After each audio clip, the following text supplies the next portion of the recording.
నమస్తే, welcome to 99 TV. నేను Raghunandan. Mark Zuckerberg Meta CEO మనందరికీ తెలుసు. ఫేస్బుక్, ఇన్స్టాగ్రాము ఈ రకాలుగా చెప్పుకుంటూ పోతే ఒక సోషల్ మీడియా అధినేతగా జకర్బర్గ్ని మనం చూస్తూ ఉంటాం. సో ఈ జకర్బర్గ్ను కోర్టు తోల్దీసింది, చింపిపడేసింది. జకర్బర్గ్ను ఇలా చింపేసింది. నిజంగానే ఆశ్చర్యపోనవసరం లేదు, ఇది జరిగింది. అసలు నీ కంపెనీని నేను ఎందుకు సూ చేయొద్దు, కేసు పెట్టి నిన్నెందుకు బొక్కలో దొయ్యొద్దని సెనేటర్ కోర్టు రూమ్లో అడిగాడు జకర్బర్గ్ని. ముఖం రక్తపు చుక్కలేక మాడిపోయింది. ఇది జరిగింది. పిల్లల ఎమోషన్స్ మీద నువ్వు కోట్లు సంపాదిస్తున్నావు జకర్బర్గ్. అసలు నిన్ను ఎవడైనా క్షమిస్తాడా? ఎవరూ క్షమించరు. కోట్లు సంపాదిస్తున్నావు. ఒక్కడి కోసమన్నా నువ్వు రూపాయి స్పెండ్ చేసావా? అసలు నీ కంపెనీని ఎందుకు నేను సూ చేయొద్దు? అసలు నిన్ను ఎవడైనా మానవత్వం ఉన్నోడు అంటాడా అని చెప్పి నానా రకాల మాటలు ఆ సెనేటర్ అనేసరికి ఇంకా జకర్బర్గ్ నోట మాట రాలే, నోరు ముయ్యాల్సి వచ్చింది. వెనక్కి తిరిగి పేరెంట్స్కి, పిల్లలకి అందరికీ క్షమాపణ చెప్పాల్సి వచ్చింది. ఏమిటనేది మనం ఈ వీడియోలో తెలుసుకుందాం. యాక్చువల్లీ కొంతమంది తల్లిదండ్రులు, పిల్లలు ఏం చేశారంటే ఇన్స్టాగ్రామ్, ఫేస్బుక్ వాడేవాళ్ళు చాలా బాధపడ్డారు. బ్యాక్ స్టోరీ ఇది. బాధపడి సూసైడల్ సిమ్టమ్స్ వచ్చాయి పిల్లలకి. ఈ ఫేస్బుక్లో ఇన్స్టాల్ చూసి చూసి చూసి చూసి సూసైడల్ సిమ్టమ్స్, డిప్రెషన్లు, బాధలు ఇవన్నీ వచ్చి కొంతమంది సూసైడ్ చేసుకున్న సందర్భం ఉంది అని అంటున్నారు. వాళ్ళు మనకు ఆ లెక్క తెలియదు. బట్ డిప్రెషన్కి పోయిన వాళ్ళు ఉన్నారు, సూసైడల్ సిమ్టమ్స్తో బాధపడి బయటికి వచ్చిన వాళ్ళు ఉన్నారు. అయితే వీళ్ళందరూ కలిసి ఏం చేశారు, ఈ దరిద్రమంతా మనకెందుకని సోషల్ మీడియా ప్లాట్ఫామ్ మీద కేసు వేశారు. అమెరికాలో ఇది జరిగింది. అయితే ఈ స్నాప్ అండ్ టిక్టాక్ ఈ రెండు సంస్థలు ఏం చేశాయంటే ఈ కోర్టు ట్రయల్కి రాకముందే అవి సెటిల్ చేసుకున్నాయి ఇష్యూని. ఈ జకర్బర్గ్ పెద్ద మనిషి కదా, చాలా తోపు అనుకుంటాడు. ట్రయల్ వరకు వచ్చాడు ఆయన. కోర్టుకు పోదాం అని చెప్పి వచ్చాడు. కోర్టు రూమ్లో నిలబడి ఆ సెనేటర్ అడిగే ప్రశ్నలకి టపా సమాధానాలు చెప్పి గ్రేట్ అనిపించుకుందాం అని అనుకున్నాడు. కానీ బోర్ల పడ్డాడు ఆ సెనేటర్. ఆయన హాలే అనే ఒక సెనేటరు అద్భుతంగా ప్రశ్నలు సంధిస్తే జకర్బర్గ్ చెమటలు పట్టాయి. నిజానికి జకర్బర్గ్ కూడా ఎలా ఉంటాడు, ఒక రోబోట్ మొహం వేసుకొని ఇలా ముందుకొచ్చి మొహం, ఆ జుట్టు, రింగుల జుట్టు, తెల్లగా రోబోట్ లాగా ఎప్పుడు చెమటలు గక్కుతూనే ఉంటాడు. ఎవరైనా ప్రశ్న అడిగితే దానికి ఆన్సర్ చెప్పడానికి చెమటలుగా. 2010లో ఒక ఇంటర్వ్యూలో కూడా ఇంకా లాస్ట్కి ఆ హుడీ తీసేస్తారా మీరు, బాగా చెమటలు వస్తున్నాయని యాంకర్ అనాల్సిన పరిస్థితి. అంత చెమటలు గక్కుతుంటాడు.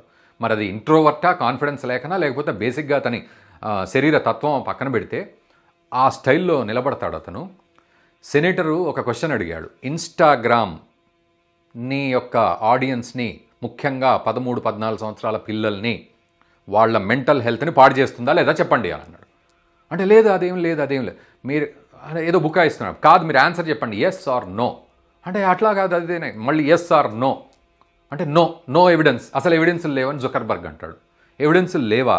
నీ వెనక కూర్చుంది ఎవరో తెలుసా? Non sense.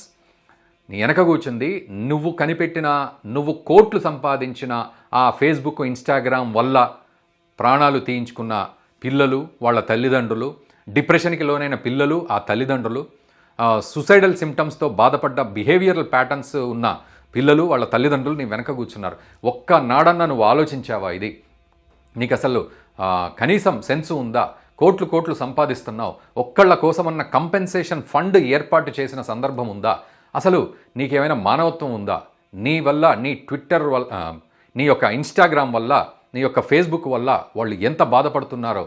అంటే ఇతను ఏమీ తెలియనట్టు మా ఫేస్బుక్ మేము అదొక పెద్ద గొప్ప ప్లాట్ఫామ్ అని చెప్తుంటే నోరుముయ్యమని చెప్పి వాళ్ళకి ఇప్పటికైనా సారీ చెప్తావా లేదా అని కరాఖండిగా అడిగితే అప్పుడు జకర్బర్గ్ వెనక్కి తిరిగి నన్ను క్షమించండి, ఇలా మీ ఫ్యామిలీస్కి జరగడం చాలా బాధాకరం, ఇక ముందు అలా జరగకుండా నేను చూసుకుంటాను అని చెప్పి వాళ్లకు క్షమాపణ కోరుతాడు.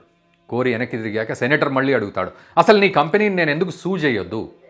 నీ కంపెనీని సూ చేయకుండా ఉండడానికి ఒక్క రీజన్ చెప్పంటే ఒక్క రీజన్ లేదు జకర్బర్గ్ దగ్గర. నిజానికి ఇన్స్టాగ్రాము 37% 13-14 సంవత్సరాల పిల్లల్ని ఎక్స్ప్లాయిట్ చేస్తోంది అనేది ఆయన చెప్తున్నమాట సెనేటర్.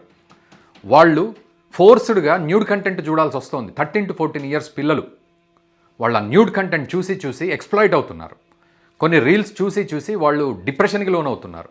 సూసైడల్ సిమ్టమ్స్ వస్తున్నాయి, బిహేవియరల్ ప్యాటర్న్స్ మారిపోతున్నాయి. తల్లిదండ్రులకు చెప్తే కూడా తల్లిదండ్రులు పిల్లలకు చెప్తే వినే పరిస్థితి లేకుండా అయిపోతుంది. అట్లాంటి సిచ్యువేషన్కి వచ్చేసారు. 37% of people who are using Instagram are prone to these things అని ఆయన చెప్పాడు. నా దగ్గర ఏం ప్రూఫ్ లేదని మాట్లాడతాడు, బుకాయిస్తాడు. దెబ్బకి నోరు మూయించాడు ఆ సెనేటర్. నిజానికి ఈరోజు అదే జరుగుతుంది. మీరు కూడా ఒక్కసారి ఆలోచించండి తల్లిదండ్రులు. ఇన్స్టాగ్రామ్ ఒక్కసారి మీరు ఇప్పటివరకు ఒకవేళ ఓపెన్ చేస్తే మీకు తెలిసే ఉంటుంది, కానీ చేయకపోతే ఇన్స్టాగ్రామ్ ఓపెన్ చేయండి. 13 to 14 ఇయర్స్ ఆఫ్ చిల్డ్రన్, అది అమెరికాలోగా, ఇక్కడ ఆలోచిద్దాం. 13 to 14 ఇయర్స్ ఆఫ్ చిల్డ్రన్ అంటే వాళ్ళు ఖచ్చితంగా పేరెంట్స్ యొక్క సెల్ ఫోన్ వాడతారు. అందులో మనం ఆల్రెడీ లాగిన్ అయ్యి ఉంటాం అబవ్ 18 పేరు మీద. అందులో రకరకాల కంటెంట్ ఇన్స్టాగ్రామ్లో ఈరోజు ఓపెన్ చేస్తే అంటే ఈ నగ్నానికి సంబంధించిన కంటెంట్లు విపరీతంగా కనబడుతున్నాయి. ఆడ మగ తేడా లేకుండా విపరీతంగా గలీజ్ కంటెంట్ అంతా కనబడుతుంది. సో మన ఫోన్లు పిల్లలకి ఇద్దామంటే భయం వేస్తుంది. అది అలా తిప్పుతూ ఉంటే ఏం చూస్తారో అనే భయం. ఎఫ్బి కూడా అలాంటి పరిస్థితే. మరి దీనికి ఎవడైనా రెస్ట్రిక్షన్ పెట్టాడంటే జకర్బర్గ్ ఏమంటాడు? బుకాయించడం.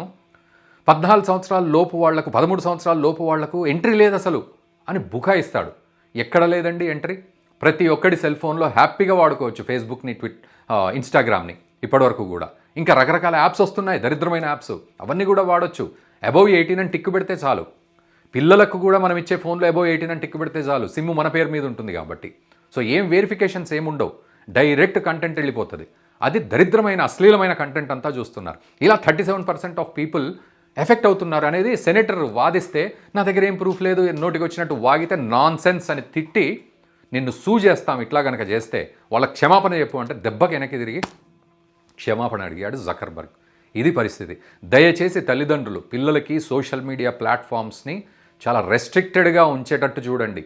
పిల్లలు అన్నం తినుకుంటూ కూడా చూస్తారు అని చిన్నప్పటి నుంచే మనము వాళ్ళకి అలవాటు చేస్తూ పెద్దగయ్యాక మనం అలవాటును దూరం చేయలేం, వాళ్ళని రెస్ట్రిక్ట్ చేయలేం. వాళ్ళు ఏదో రకంగా కనెక్ట్ అయ్యి ఉంటారు. అండ్ 13 to 14 ఇయర్స్ ఆఫ్ పిల్లలు అంటే ఖచ్చితంగా ఏదో మెటాలో ఏదో క్వశ్చన్ అడుగుతారు హోంవర్క్ కోసము, లేదా పిల్లలు కాల్స్ చేస్తారు, వాట్సాప్లో మెసేజెస్ చేసుకుంటారు తోటి పిల్లలతోటి. కానీ ఇట్లాంటి రెస్ట్రిక్టెడ్ అశ్లీలమైన కంటెంట్ కనుక వాళ్ళ కంటపడితే ఎంత గలీజ్గా ఉంటుంది. ముఖ్యంగా మన దేశంలో మనము సంస్కృతికి, ఈ వారసత్వానికి, ఇట్లాంటి కల్చర్స్కి, ధర్మానికి మనము చాలా పెద్దపీట వేస్తాం. ఏ కులం కానీ ఏ మతం కానీ మనం చాలా పద్ధతిగా ఉంటాం మన దేశంలో.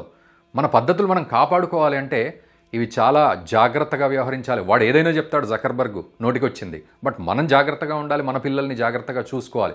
సో వ్యూవర్స్, మీరు కూడా కామెంట్ చేయండి. వీడియోని దయచేసి తల్లిదండ్రులకు, మిగతా పిల్లలకు కూడా షేర్ చేయండి దయచేసి. Thank you very much.